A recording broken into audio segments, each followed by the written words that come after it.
le sacrement est un rite culturel chrétien revêtant une dimension sacrée.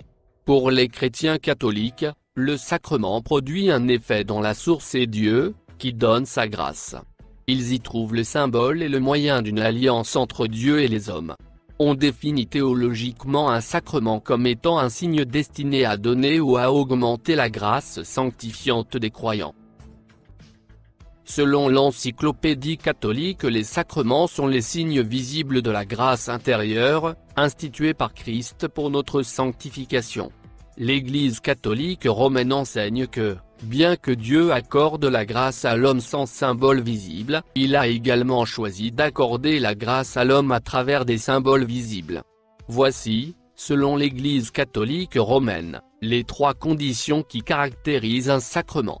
A. L'externe, c'est-à-dire un signe sensiblement perceptible de la grâce sanctificatrice. B. La transmission de la grâce sanctificatrice. C. L'institution par Dieu ou, plus précisément, par le Dieu-homme Jésus-Christ. Ainsi, les sacrements ne sont pas simplement un symbole, mais sont perçus comme conférant effectivement une grâce sanctificatrice aux bénéficiaires. L'Église catholique romaine croit que tous ces 7 sacrements ont été institués par Christ lui-même. Voici les 7 sacrements catholiques romains. 1. Le baptême qui, selon l'Église catholique romaine, enlève le péché originel en lui insufflant la grâce sanctificatrice.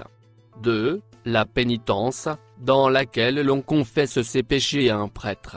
3. L'Eucharistie, considérée comme la réception et la consommation du corps et du sang réel de Christ. 4. La confirmation, une acceptation formelle au sein de l'Église avec une onction spéciale du Saint-Esprit. 5. L'onction des malades ou extrême onction, réalisée sur une personne agonisante pour lui donner la force spirituelle et physique en guise de préparation pour son départ au ciel. Lorsqu'elle est combinée à la confession et à l'Eucharistie, on parle de dernier sacrement. 6. Les saints ordres, processus par lequel les gens sont ordonnés pour entrer dans le clergé. 7. Le mariage, qui accorde une grâce spéciale à un couple. Voici les versets couramment cités pour soutenir la croyance catholique romaine concernant les sacrements.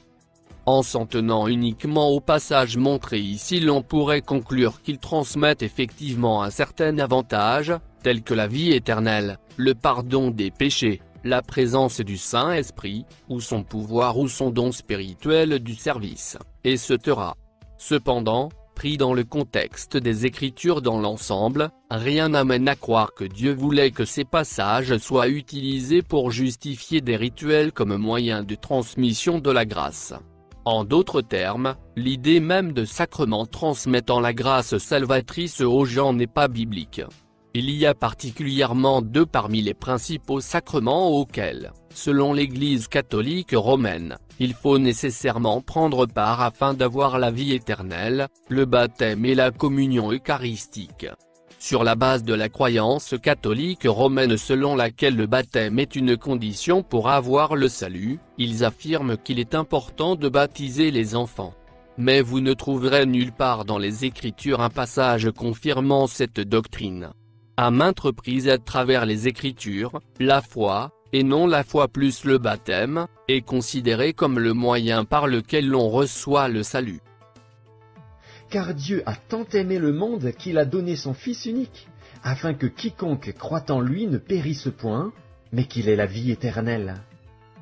Sous le voile de ces ordonnances pieuses se cache une abomination. En effet, les 7 sacrements de l'Église catholique proviennent de la doctrine antichrist du salut par les bonnes œuvres. L'Église catholique induit en erreur quand elle enseigne que nos bonnes œuvres nous font mériter la vie éternelle. Mais, la Sainte Bible, la parole de Dieu enseigne que personne ne sera sauvé par ses bonnes œuvres, mais par la seule grâce de Dieu. Éphésiens 2. Versets 8 à 9. Car c'est par la grâce que vous êtes sauvés, par le moyen de la foi. Et cela ne vient pas de vous, c'est le don de Dieu. Ce n'est point par les œuvres, afin que personne ne se glorifie. Dieu n'est pas contre les bonnes œuvres, au contraire c'est pour cela qu'il nous a créés puis sauvés de notre égarement. Éphésiens 2. Verset 10. Car nous sommes son ouvrage, ayant été créés en Jésus-Christ pour de bonnes œuvres que Dieu a préparées d'avance, afin que nous les pratiquions. Par la puissance de Dieu qui nous a sauvés et nous a adressé une sainte convocation, non à cause de nos œuvres, mais selon son propre dessein, et selon la grâce qui nous a été donnée en Jésus-Christ avant les temps éternels.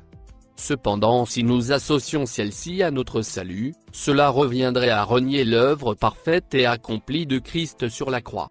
Un chrétien qui a foi et qui aime vraiment Jésus-Christ fera naturellement de bonnes œuvres pour la gloire de Dieu et non par contrainte d'une menace de damnation éternelle. Les bonnes œuvres sont le résultat ou la conséquence de la foi et la preuve de la conversion. Elles ne sont jamais méritoires ni surérogatoires, c'est-à-dire qu'on puisse faire quelque chose de trop et que Dieu puisse se trouver en reste avec nous. Les seuls mérites que Dieu reconnaît sont les mérites infinis de Jésus-Christ. Nos bonnes œuvres ne peuvent pas nous faire mériter le salut, parce qu'elles ne sont qu'un vêtement souillé devant Dieu. Ésaïe 64, verset 6. Nous sommes tous comme des impurs, et toute notre justice est comme un vêtement souillé. Nous sommes tous flétris comme une feuille, et nos crimes nous emportent comme le vent. La Bible répète encore et encore que le salut vient de la foi, jamais des bonnes œuvres. Romains 3, verset 28. Car nous pensons que l'homme est justifié par la foi, sans les œuvres de la loi. Les sacrements de l'Église catholique sont des lois établies par l'homme qui s'oppose à la volonté de Dieu, car Dieu a toujours voulu que les hommes soient justifiés par la foi et non par la loi. Galates 3, versets 8 à 9. Aussi l'Écriture, prévoyant que Dieu justifierait les païens par la foi, a d'avance annoncé cette bonne nouvelle à Abraham. Toutes les nations seront bénies en toi, de sorte que ceux qui croient sont bénis avec Abraham le croyant. Les pharisiens religieux étaient convaincus que le fait de pratiquer de bonnes œuvres leur permettrait de gagner le salut, mais Jésus les remit en place. Dans l'évangile de Marc, les pharisiens et les scribes demandent à Jésus. Et les pharisiens et les scribes lui demandèrent : « Pourquoi tes disciples ne suivent-ils pas la tradition des anciens, mais prennent-ils leur repas avec des mains impures ?» En réponse, Jésus les corrigea. Jésus leur répondit : « Hypocrites, Ésaïe a bien prophétisé sur vous, ainsi qu'il est écrit : Ce peuple m'honore des lèvres, mais son cœur est éloigné de moi. C'est en vain qu'il m'honore, en donnant des préceptes qui sont des commandements d'hommes. Vous abandonnez le commandement de Dieu et vous observez la tradition des hommes. Il leur dit encore : Vous anéantissez fort bien le commandement de Dieu pour garder votre tradition. Quelle tragédie! En élevant la tradition au-dessus de la parole de Dieu, les pharisiens avaient concrètement rejeté le commandement de Dieu. N'est-ce pas exactement ce que fait l'Église catholique en élevant la tradition au-dessus de la parole de Dieu? Les pharisiens étaient convaincus que le salut s'obtenait en accomplissant de bonnes actions, mais Jésus savait que les bonnes actions ne pourraient jamais sauver personne. Jean 3, verset 36.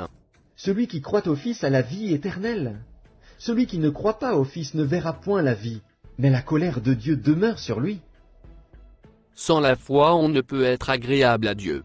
Croire qu'on peut être justifié par la tradition ou par nos bonnes œuvres, c'est bâtir sa maison sur du sable et non sur le roc qui est Christ.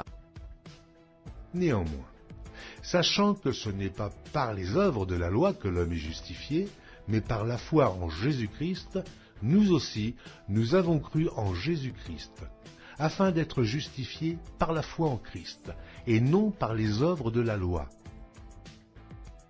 Beaucoup de gens ignorent que leurs bonnes œuvres ne sont pas suffisantes pour les sauver.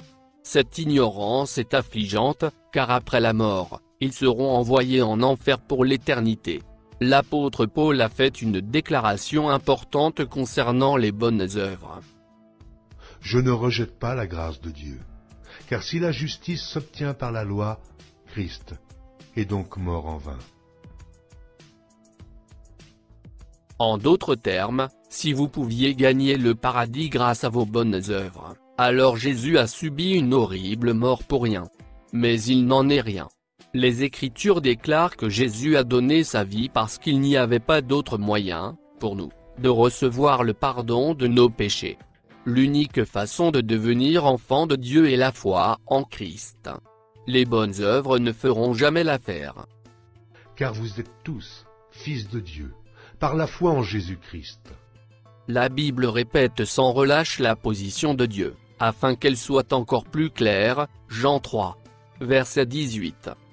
Celui qui croit en lui n'est point jugé, mais celui qui ne croit pas est déjà jugé, parce qu'il n'a pas cru au nom du Fils unique de Dieu. Jésus lui-même déclare la même vérité.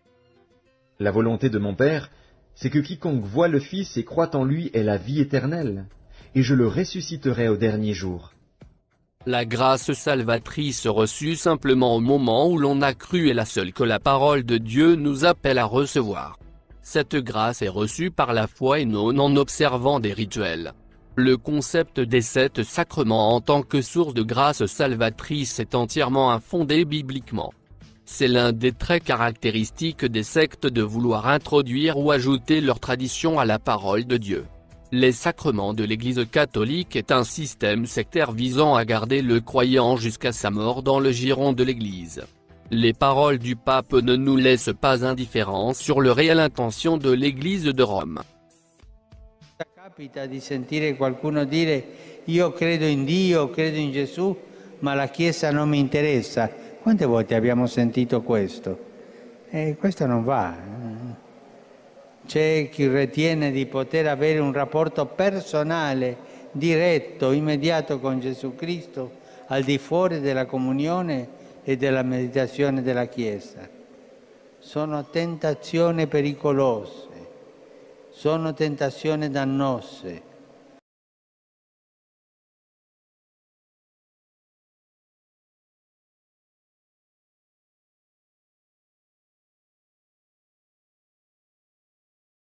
L'Église catholique ne veut pas qu'on ait une relation personnelle avec Jésus-Christ, car elle veut que le croyant soit toujours dépendant et soumis à ses traditions.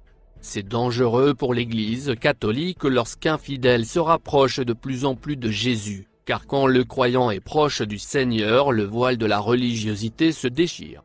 En effet, par son sacrifice sur la croix, Jésus-Christ a mis fin à toute forme de religiosité. Nous pouvons aujourd'hui s'approcher du trône de Dieu d'un cœur sincère par la foi.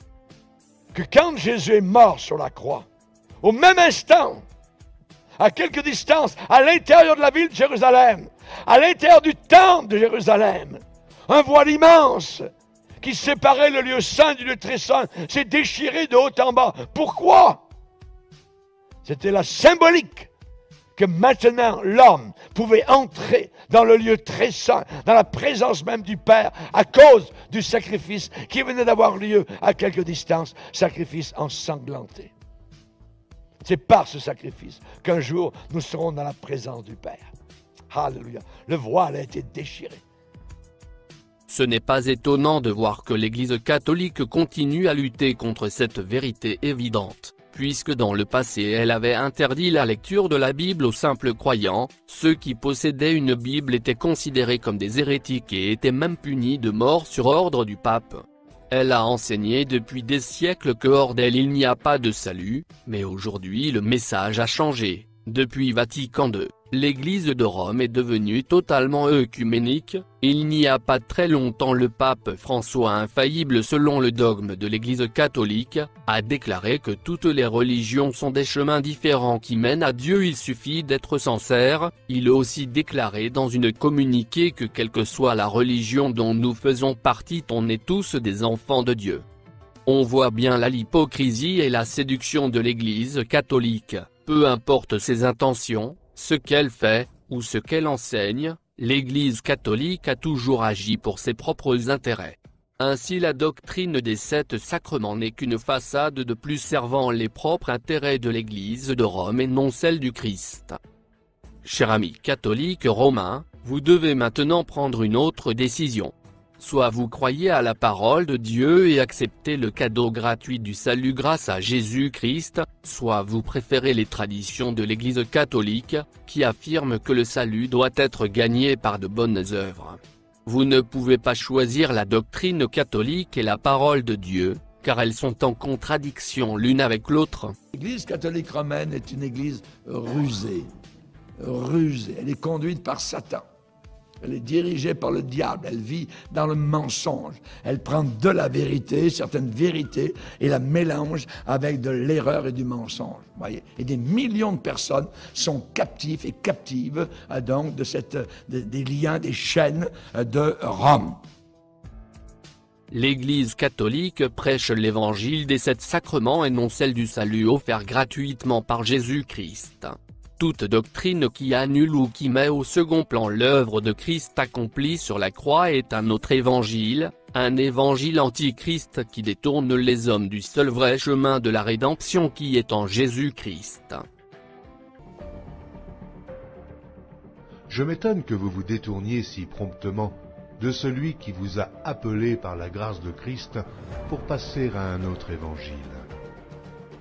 Non pas qu'il y ait un autre évangile, mais il y a des gens qui vous troublent et qui veulent renverser l'évangile de Christ. Mais, quand nous-mêmes, quand un ange du ciel annoncerait un autre évangile que celui que nous vous avons prêché, qu'il soit anathème. Nous l'avons dit précédemment, et je le répète à cette heure. Si quelqu'un vous annonce un autre évangile que celui que vous avez reçu, qu'il soit anathème.